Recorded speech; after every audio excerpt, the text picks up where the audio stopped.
mustn't digress. Gunther has no significant part to play in this story. I introduce him only to explain my present circumstances. Gunther gives me work. I earn most of my living working for him as a part-time commercial translator, for which he pays me far too well. Indeed, if it wasn't for Gunther's job, I couldn't live on Brazzaville Beach. What will I do when he goes? I have no idea. In the meantime, a melancholy meal in the airport hotel is no penance. I love the beach, but sometimes I ask myself, what am I doing here?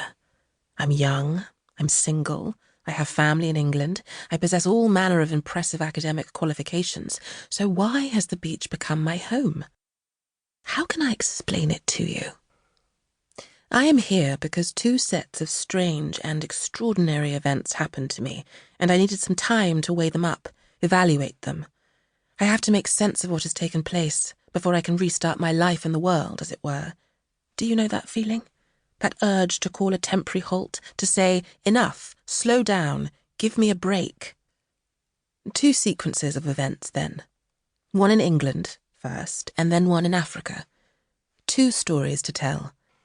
I fled to Africa to escape what happened in England, and then, as the continent will, it embroiled me further. But that's not the way to start. Another problem. How do I begin? How do I tell you what happened to me? My name is Hope Clearwater. Or, Hope Clearwater is that tall young woman who lives on Brazzaville Beach. It's not so easy. Which voice do I use? I was different then, and I'm different now. I am Hope Clearwater. She is Hope Clearwater. Everything is me, really. Try to remember that, though it might be a little confusing at first. Where shall I begin? In Africa, I think. Yes, but far from Brazzaville Beach. A final note. The important factor in all this is honesty. Otherwise, there would be no point in beginning. So, let's start with that day I was with Clovis. Just the two of us.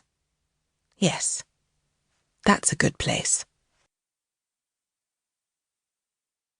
Brazzaville Beach. I never really warmed to Clovis. He was far too stupid to inspire real affection. But he always claimed a corner of my heart, largely, I suppose, because of the way he instinctively and unconsciously cupped his genitals whenever he was alarmed or nervous. It was rather endearing, I thought, and it showed a natural vulnerability, in strong contrast to his usual moods, raffish arrogance or total and single-minded self-absorption. In fact, he was self-absorbed now as he sat grandly at ease, frowning, pursing and unpursing his lips, completely ignoring me, and from time to time sniffing absent-mindedly at the tip of a forefinger. He had been similarly occupied for upwards of an hour now, and whatever he had stuck his finger into earlier that day had obviously been fairly potent, not to say narcotic and ineradicable. Knowing Clovis as I did, I suspected he could maintain this inertia for ages. I looked at my watch. If I went back now, it might mean talking to that little swine, Hauser. I debated the pros and cons, spend the remaining hour I had left me here with Clovis, or risk enduring Hauser's cynical gossip, all silky insinuation and covert bitchery. Should I tell you about Hauser now, I wonder? No, perhaps not. Hauser and the others will engage us as we meet them. They can wait a while. Let us return to Clovis. I changed my position, uncrossed my legs, and stretched them out in front of me. A small ant seemed to have trapped itself under the strap of my brassiere, and I spent a few awkward minutes trying vainly to locate it.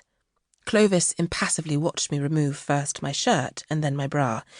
I found no insect, but discovered its traces, a neat cluster of pink bites under my left armpit. I rubbed spit on them and replaced my clothes. As I did up the top button on my shirt, Clovis seemed to lose interest in me. He slapped his shoulder once, brusquely, and clambered into the malemba tree beneath, which he had been sitting, and with powerful, easy movements, he swung through the branches, leapt onto an adjacent tree, and was away, lost to sight, heading northeast towards the hills of the escarpment. I looked at my watch again and noted the time of his departure. Perhaps now he was going to rejoin the other members of his group. It was not unheard of for Clovis to spend a day on his own, but it was out of the ordinary. He was gregarious, even by chimpanzee standards. I had been watching him for 3 hours, during which time he had done almost nothing.